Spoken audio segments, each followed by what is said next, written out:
स्वागत है आपका हमारे YouTube चैनल कंटेंट हिंदी पर। आइए ऑनलाइन पढ़ते हैं और आज हम पढ़ने जा रहे हैं एनसीईआरटी द्वारा प्रकाशित पुस्तक अंतरा भाग 1 के पद्य भाग से पद्माकर। पद्माकर के 3 कविता इस पाठ में संकलित हैं। हम जिसके भावार्थ के बारे में जानेंगे, व्याख्या जानेंगे और साथ ही साथ हम कवि परिचय भी जानेंगे। तो आइए जानते हैं कवि का परिचय।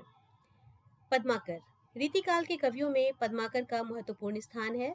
वे बांदा उत्तर प्रदेश के निवासी थे। उनके परिवार का वातावरण कवित्वमय था। पिता के साथ साथ कुल के अन्य लोग भी कवि थे, इसलिए उनके वंश का नाम ही कवीश्वर पड़ गया था। वे अनेक राज दरबारों में रहे। बूंदी राज दरबार की ओर से उन्हें बहुत सा सम्मान, दान आदि मिला था। पन्ना महाराज ने उन्हें बहुत से गांव दिए। जयपुर नरेश ने उन्हें कविराज शिरोमणि की उपाधि से नवाजा और साथ ही साथ उन्हें जागीर भी दी। उनकी रचनाओं में हिम्मत बहादुर, विरुदावली, पद्माभरण, जगत विनोद, राम रसायन, गंगा लहरी ये सारे प्रमुख हैं। उनका जन्म सन 1753 में और मृत्यु 1833 में मानी जाती है।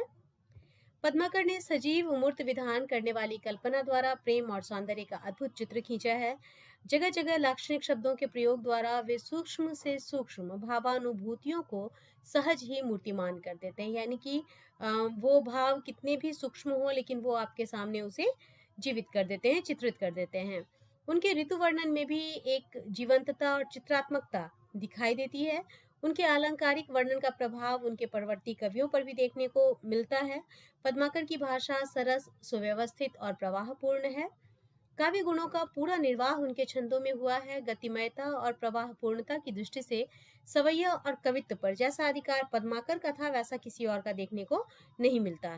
भाषा पर पद्माकर का अद्भुत अधिकार था। अनुप्रास द्वारा ध्वनि चित्र खड़ा करने में वे अद्वितीय हैं।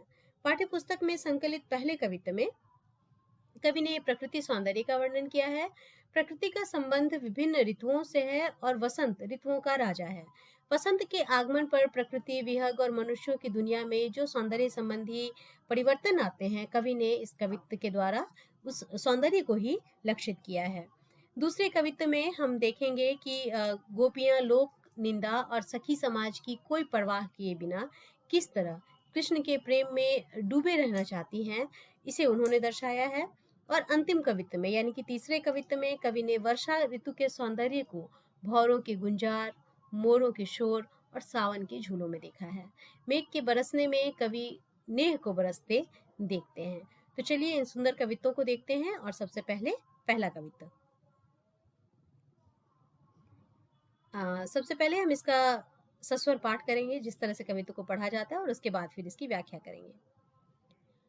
और भांति कुंजन में गुंजरत भीर भौर, और डोर झोरन पे बोरन के वह गए। कहे पद माकर सु और भांति गलियानी, छलिया छबिले छैल और छवि छुए गए। और भांति बिहग समाज में आवाज होती, ऐसे ऋतुराज के न आज दिन द्वय गए। और रस और रीति और राग और रंग और तन और मन और बन हुए गए। तो इस प्रकार इस कवित्व में उन्होंने वसंत ऋतु का वर्णन किया है। और कवि बहुत ही खूबसूरत तरीके से कहते हैं कि वसंत को आए मात्र 2 दिन हुए हैं और प्रकृति में क्या क्या परिवर्तन देखने को मिलता है।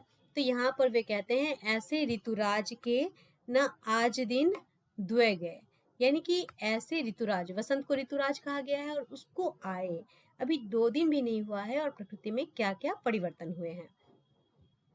और भांति कुंजन में गुंजरत भीर भौर, भीर भौर यानी कि भंवरों का समूह, गुंजरत यानी कि गुंजार करते हैं, कुंजन यानी कि बगीचे में, वन में। तो बगीचे में भंवरे का समूह कुछ और ही प्रकार से गुंजार कर रहा है। और डोर झोरन पे, झोरन यानी कि झाड़ियों पे, और डोर यानी कि डालियों पे, बोरन के हो गए। अब बोरन कहते हैं बौर को। आपने आम के साथ बौर शब्द सुना होगा। आम फिर बौरा गए, यह एक निबंध भी है। तो बौर का अर्थ होता है कि फल से पहले आने वाले फूल, और आम पर ये खास तौर से दिखता है मंजरियों के रूप में, जिसे हमारे यहाँ मंजरी कहते हैं। आपने देखा होगा कि आम पे फल आने से पूर्व ही वसंत के समय में मंजरियां छा जाती हैं और पूरे वृक्ष का रंग एक तरह से बदल जाता है जिस साल खूब सारी मंजरियां आती हैं।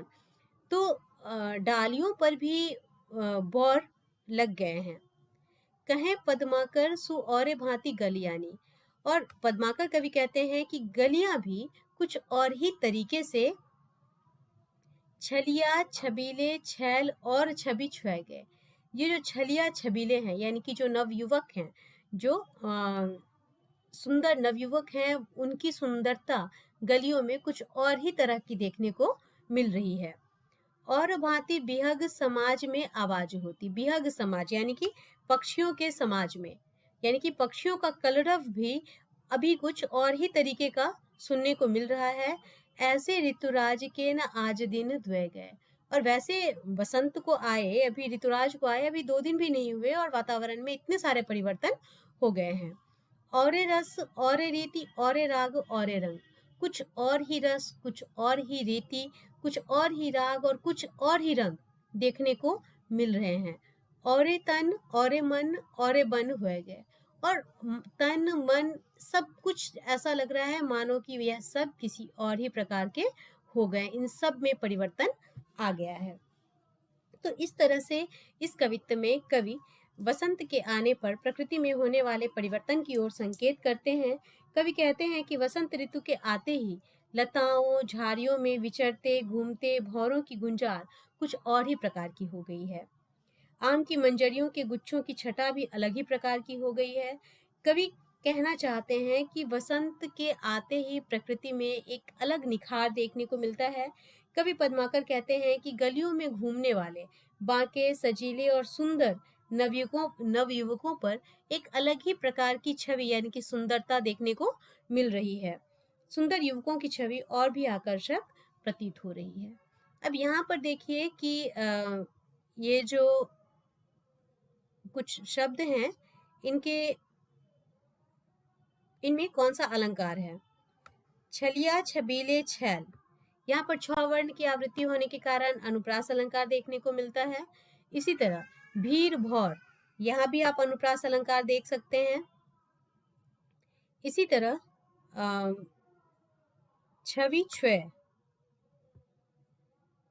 दिन द्वय, इन सब जगहों पर आप देख सकते हैं कि अनुप्रास अलंकार दिख रहा है।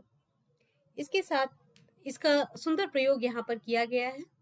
अब हम चलते हैं अगले कवित्व की ओर।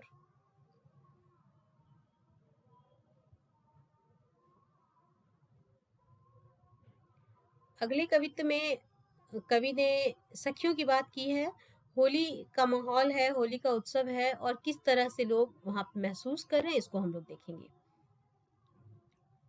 सबसे पहले इसे पढ़ते हैं।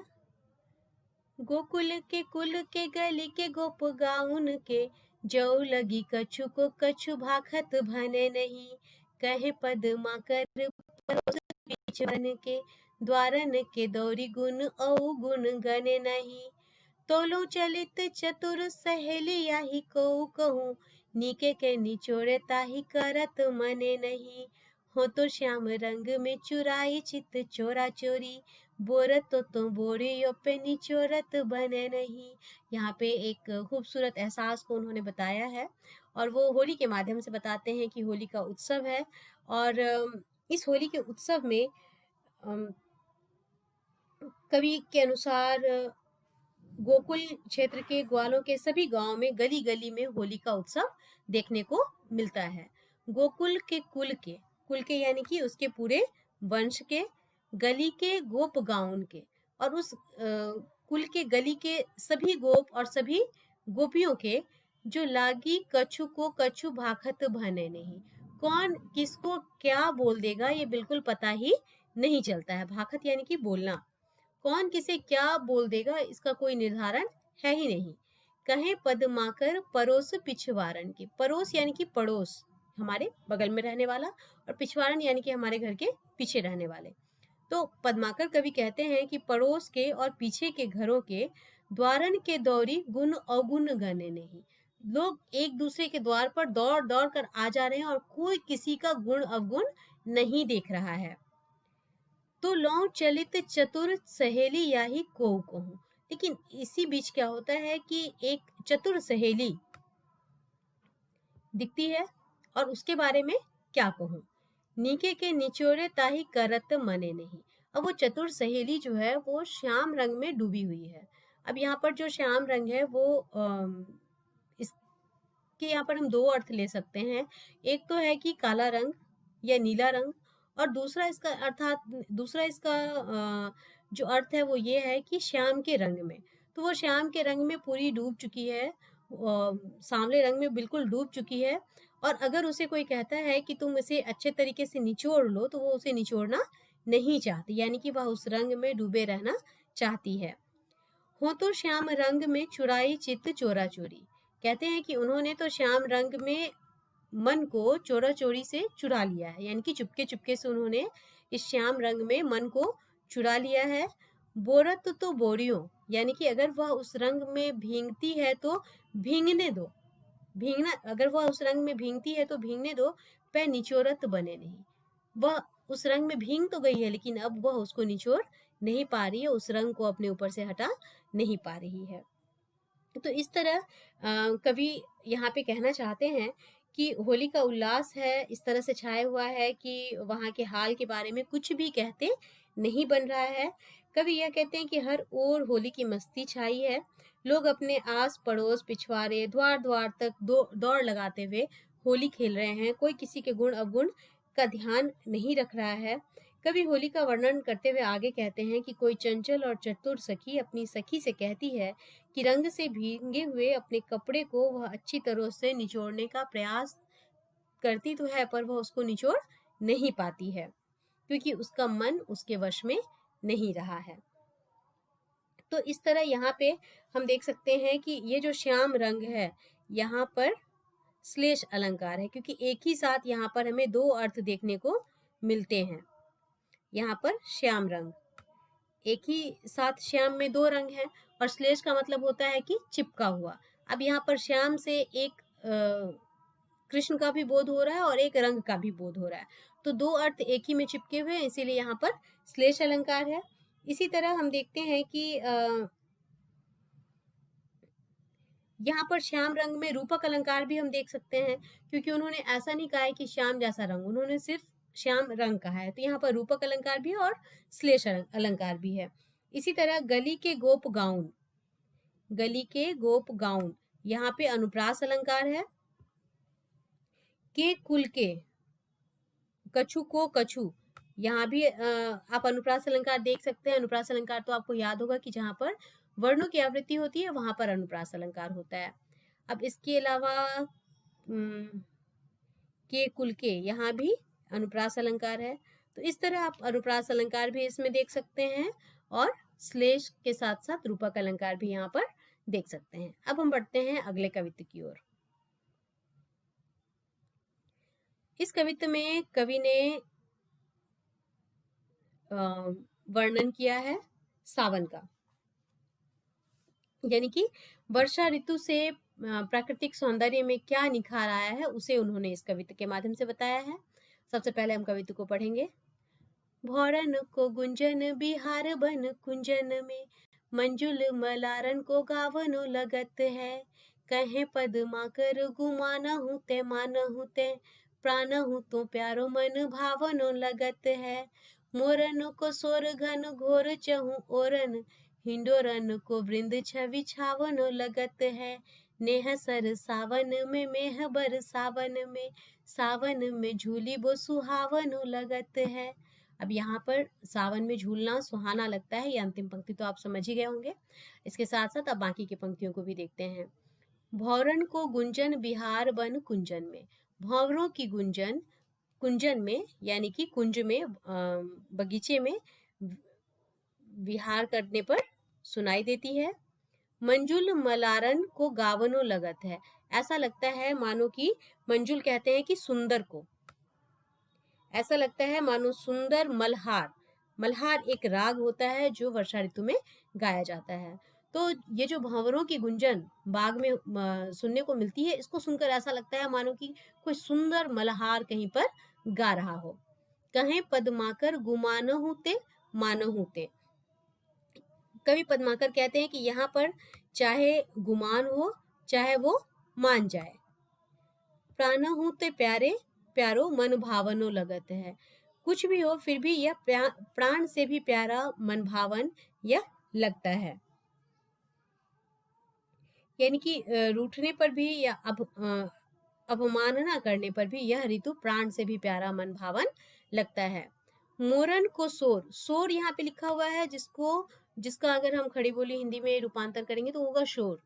तो मोरन को शोर घनघोर चहु ओरन, कि मोर की जो आवाज है वो चारों ओर घनघोर यानी कि बहुत ज्यादा सुनाई दे रही है। हिंडोरन को वृंद छवि छावनो लगत है। वृंद कहते हैं समूह को, और हिंडोरन कहते हैं झूला को। तो झूलों का समूह देखने में बहुत प्यारा लग रहा है, और साथ ही वहां पर क्या है, मोर की जो आवाज है वो चारों ओर घनघोर छाई हुई है। नेह सर सावन में मेह बर सावन में, नेह यानी कि प्रेम, प्रेम सावन में, और मेह बरसाने में, सावन में झूलना बहुत सुहाना लगता है।